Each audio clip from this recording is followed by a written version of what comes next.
Fernández de Palleja nos trae Camelódromo. toda suerte de bienes y servicios culturales bagalleados de la patria de Pessoa. Camelódromo. Bem te avisei, meu amor, que não podia dar certo e era coisa de evitar. Bueno, en Camelódromo tenemos de nuevo a Fernández de Palleja. ¿Cómo andás, Nacho? ¿Andás bien? ¿Cómo estás, Pablo? ¿Qué dice? Una buena tarde y es primavera, como sea. Es primavera porque es una contradicción en sí mismo. ¿Qué trajiste para hoy, para el Camelódromo? Mira, primero un epígrafe de una canción de José Miguel Wisnicki, un paulista, que dice: a primavera é quando ninguém mais espera, a primavera é quando não, a primavera é quando do escuro da terra acende a música da paixão. Y así te lo dejo porque como empezaron a hablar con Leonardo hace un rato de la primavera y sus contradicciones, bueno, acá viene una primavera. Busqué para la ocasión. Y vamos a hablar en el día de hoy sobre el poeta Pablo Leminski, con lo cual el programa del día de hoy va a estar repleto de poesía. Sí. Buena poesía. Sí, todo poesía. Sí. Pablo Leminski es un famosísimo poeta originario de Curitiba, nació en el año 44 y muerto en el 89 de cirrosis, por lo cual podemos presumir que se trataba de una excelente persona. 45 años, mira, 45 años. Ya, el tipo vivió poco, pero intensamente. De Curitiba es una ciudad sobre la cual generalmente no escuchamos hablar. No. Cuando se habla de Brasil, habitualmente lo común es pensar en Río, en San Pablo. En estos días pensamos bastante en Brasilia, porque hubo elecciones en Brasil y quedó aparentemente, quedó conformado el Congreso, se eligieron gobernadores, hubo la primera vuelta de la elección presidencial. Y te paso un dato, él fue elegido senador de Curitiba, el ex juez Sergio Moro. Entonces, Sergio para Moro, quedarnos ahí en Curitiba, justamente coincidiendo con esta columna sobre el poeta curitibano, que en realidad no tiene nada de poético, pero bueno, es de Curitiba también, una ciudad donde se dice que es muy bonita, que incluso destaca por su planificación urbana y por tener una ópera que le llaman Ópera Yarami, que la tengo pendiente todavía, así que capaz que habrá que arrancar por ahí a ver. Tenemos que ir a Curitiba, ya digo, hacer una edición especial de Camelódromo en Curitiba. Hay que organizarlo porque sé que hay centros culturales muy lindos. Y seguramente debe haber algún centro cultural Pablo Leminski o algo así, porque bueno, es como el poeta emblema de la ciudad, salido desde un margen, porque si pensamos en Brasil en general, como te decía, los centros de producción cultural, ya sea literaria o bueno, musical, suelen estar en el eje de Río-San Pablo. Incluso las personas de los famosos nordestinos que han conquistado el país y han llegado hasta nosotros, suelen tener que trasladarse a Río y a San Pablo para poder trascender y llegar luego a nivel nacional. Cosa que no ocurrió con Pablo Leminski, que era un tipo dedicado básicamente a la poesía. Él dice en una entrevista, dice: toda mi vida fue dedicada a fazer poesía. Me parece interesante esto de hacer poesía. Generalmente nosotros lo pensamos como escribir poesía o ser poeta, y no es tan común que alguien dedique toda su vida a eso. En general, el poeta, bueno, tiene es como una especie de pasión subsidiaria, pero dedicó todos sus esfuerzos vitales a ser poeta, cosa que... Bueno, pero digamos, habría que ver la definición de hacer poesía, ¿no? Porque incluye, estoy viendo acá biografías a Trotsky, a Jesús, a Bayó. Claro, bueno, evidentemente fue un individuo muy interesado en la cultura, en varios aspectos de la cultura, pero él dice que muchos de sus trabajos fueron para sustentarse y poder hacer poesía. La poesía que es definida por él como un inutensilio, es una palabra que me pareció preciosa y bien propia de un poeta, ¿no? Porque generalmente hablamos de un utensilio, es aquello que sirve, que tiene una utilidad pragmática, y hablamos de cosas inútiles. Y él dice que él condensa dentro de esa palabra la capacidad de ser contradictoria de la poesía, que al mismo tiempo no sirve para nada, porque no te da de comer, porque bueno, no suple algunas necesidades, pero por otra parte es imprescindible como el placer de la vida misma. ¿Cómo podemos vivir sin poesía? ¿Cómo podemos vivir sin música, sin arte, etcétera? Entonces me parece que solo un poeta logra defender su propia arte de esa manera, ¿no? no lo harán los gestores culturales nunca, siempre un poeta. Y él, bueno, se caracterizó por hacer una poesía llena de trocadilhos, ditados, influencia do haikai, gírias y palavrões. Te dije todas esas palabrotas porque, bueno, alguien en algún momento va a ponerse a leer y va a toparse con algún discurso de estos. Trocadilhos son básicamente juegos de palabras, como por ejemplo, en una canción que dice, que no es de él, que dice nega tu cabelo duro, cual es penchipenteya, que está jugando con el significante. Recién Leonardo hablaba del tema del significante, del significado, y justamente estos juegos de palabras, como en el conceptismo español y todas estas cuestiones, lo que hacen es, de alguna manera, retorcer el significante como en una especie de juego que en definitiva termina produciendo significados nuevos, ¿no? Como, Claro. por ejemplo, quem me dera um mapa de tesouro que me leve um velho baú cheio de mapas do tesouro. Es decir, ojalá tuviera un mapa del tesoro que me llevara un viejo baúl lleno de mapas del tesoro. Es como constantemente estás jugando. Ditados son refranes, dichos populares. Y después también una cosa que es importante es la influencia del haiku, que en Brasil suelen llamarle haikai, lo tomaron de otra manera. También Leonardo hace un rato hablaba de sus haikus, esta forma importada de la poesía japonesa, que tiene en su máxima figura a Basho, de quien era muy admirador Leminski y a quien, por supuesto, Hizo una tradujo. biografía.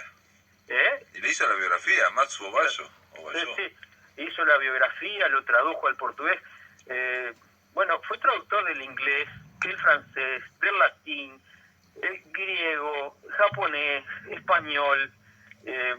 Es un tipo interesantísimo. Bueno, ahí está dentro, digamos, de lo que es el concretismo, la poesía concreta y toda la movida que hicieron los hermanos Haroldo y Augusto de Campos y el otro que ahí siempre me olvido, se llama, bueno, no, Decio Pignatari. Exacto. Que dirigía la revista Invención, donde publicó por primera vez Pablo Leminski en 1964. Exacto. A él se lo asocia al movimiento concretista, pero el movimiento concretista es algo muy paulista, que queda inmortalizado en aquella letra, en aquel verso de Zampa de Caetano Veloso, no sé si te acordás, que dice: a dura poesía concreta de tuas esquinas, a deselegancia discreta de tuas meninas. Cuando dice la dura poesía concreta de tus esquinas, es muy polisémico, porque lo que está diciendo es el concreto de los edificios, pero al mismo tiempo también está recordando la poesía concreta, que se caracteriza por jugar con el significante, es decir, por colocar las palabras de determinadas maneras, generalmente con muy pocas palabras, en muchos casos utilizando la técnica del caligrama, y de alguna manera se lo asocia a Pablo Leminski, pero... No, pero yo decía que dentro de ese movimiento, que como decís vos, usaban caligramas, poesía visual y, bueno, la concreta, una de los recursos, una de las alas era: tenemos que traducir todo al portugués, al brasilero, porque si no, no podemos vivir la poesía. Entonces lo que hizo fue, se pusieron a traducir, bueno, del griego, del hebreo, y a veces casi sin saber idioma, atención, o sea, decían traductores intuitivos, ellos mismos decían. Y bueno, también ¿viste? Los brasileños tienen esos movimientos, como por ejemplo donde estaba aquel manifiesto antropofágico, donde decía que había que usar todo y mezclarlo todo. Exacto. Lo que tiene que ver con la matriz cultural y demográfica de Brasil, que recibe gente de todas partes. El propio Pablo Leminski es una muestra de eso, porque su propio apellido polaco delata su procedencia, pero al mismo tiempo también era descendiente de negros, de portugueses y quién sabe de qué más. Era una especie de Brasil condensado en un individuo solo, ¿no? Pero además, para tener toda traducía en serio y traducía de verdad, porque además quiso ser monje en un momento, tuvo como cierta intención mística con lo que aprendió latín, teología, literatura clásica. Es decir, que es un individuo extremadamente formado y que hizo una poesía en general muy simple en lo formal. No fue un sonetista, digamos, rastreando su poesía completa. Hay un libro que se llama Toda Poesía, editado por Compañía de las Letras, donde reúne toda su poesía publicada, que no es tanta cantidad de libros porque vivió pocos años, pero no hay un solo soneto. algún haiku puede haber, pero no hay un solo soneto. Y el soneto es esta forma, bueno, que lo comentaba Leonardo hoy, que es una especie de cárcel formal, de la cual se deshace Leminski en este caso, y que es muy utilizada en la poesía brasilera. Pensá, por ejemplo, en Vinicius de Moraes, que escribió montones de sonetos, y ciertos poetas clásicos del modernismo brasilero que escribieron pero cualquier cantidad de sonetos, en cuyo caso Leminski de alguna manera aboga por una especie de libertad vital y formal mediante el verso libre, en este caso, y generalmente versos bastante cortos y mediante el juego, como por ejemplo cuando dice o olho da rua vê o que não vê o seu, você vendo os outros pensa que sou eu, o tudo que teu olho vê você pensa que é você. De un retorcimiento filosófico importante, ¿no? El ojo de la calle ve lo que no ve el tuyo. Vos viendo a los demás, ¿pensás que soy yo? ¿O todo lo que tu ojo ve, pensás que sos vos? Jugando con las palabras, dándole, retorciéndolas, haciéndolas chocar e intentando que salga el jugo de la poesía, que salga el jugo del significado ahí. Y por cierto, también jugando con la expresión popular, porque o olho da rua es como, por ejemplo, vou te botar no olho da rua significa te voy a dejar en la calle. Estar no olho da rua es estar en la calle. Viste que hay esas metáforas cristalizadas, como nosotros decimos boca calle, ellos dicen o olho da rua, claro. El ojo de la calle. Y después, mira este que es un poquito, es medio tirando a haiku, medio a japonesado, breve. O tempo fica cada vez mais lento e eu lendo, vou acabar virando lenda. El tiempo se pone cada vez más lento y yo leyendo, voy a terminar convirtiéndome en leyenda. O sea que queda bastante mejor en portugués, como podrás apreciar, sí, porque sí, pero juega no con el tampoco en castellano. Juega con el lendo de leyendo y lenda que leyenda. En ese sentido, ¿no? sí, lento, claro. sí, leyendo y lento, sí. Esos eran los trocadillos que yo te decía, que son estos juegos que hace con las palabras constantemente, como por ejemplo, eu, quando olho nos olhos, sei quando uma pessoa está por dentro ou está por fora. Quem está por fora não segura um olhar que demora de dentro do meu centro, este poema me olha. Este tipo de poesía seguramente lo has escuchado, pero fue un precursor de esto. Seguramente en Montevideo has escuchado poesía de este estilo. Perdón, y lo tradujo, entre otros, Roberto Chavarren, aparece acá, por lo menos en Wikipedia. A él, mirá. Sí, lo tradujo. No investigué qué había pasado con él en el español. Porque Leminski, bueno, Chavarren está muy vinculado también al barroco, al neobarroso y también obviamente a los concretos, ¿no? Claro, es que justamente hay un gesto en la escritura de Pablo Leminski, que pudo haber escrito lo que quiso, porque tenía la formación de sobra, pero eligió escribir en estos versos libres y hacer chocar las palabras de esta manera, para no despojarse del juego filosófico y del pensamiento, pero sí quitarse de encima las formas, y sí que posiblemente haya querido quitarse las formas de una sociedad que lo debía constreñir bastante. Imagínate que si publica por primera vez en el año 64, en el 64 fue el golpe de Estado en Brasil. Él tenía 20 años, y no hay que decir un detalle, que yo creo que esa afición, ¿no? Por esa búsqueda de encontrar el haiku y a Masu Bayo, que fue una novedad, pues, después se hizo súper popular, pero Bayo no era tan conocido, digamos, en América y en Brasil.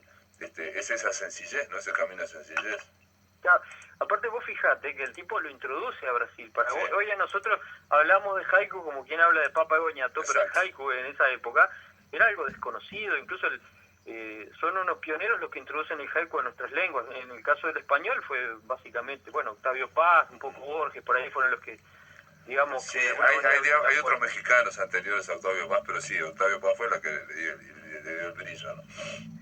Pero también, te agrego, abreva de la tradición de la poesía brasilera, como por ejemplo ese "Parar de escrever bilhetes de felicitações como se eu fosse Camões, e as ilíadas dos meus dias fossem Lusíadas, rosas, vieras, sermões. Bom dia, poetas velhos, me deixem na boca os gustos diversos, mais fortes que não farei. Viste que les dice, buen día, poetas viejos, déjenme en la boca el gusto de los versos más fuertes que no haré. Y ahí se refiere a Camões, el poeta portugués, que escribió Los Lusíadas, que es un largo poema épico, clásico. Un clásico de la lengua portuguesa. Y, por ejemplo, hay uno que a mí me hizo acordar a Camões también. Camões tiene unos sonetos que dice, que habla de los ojos de la amada y que le tira con los ojos, no sé qué, como si fueran piedras. Y dice, y este le tira la cabeza, porque dice, minha cabeça cortada joguei na tua janela, noite de lua, janela aberta, bate na parede perdendo os dentes, cai na cama pesada de pensamentos. Talvez te assustes, talvez a contemples contra a lua, buscando a cor dos meus olhos. Talvez a uses como despertador sobre o criado mudo. Não quero assustar-te. Peço apenas um tratamento condigno para essa cabeça súbita da minha parte.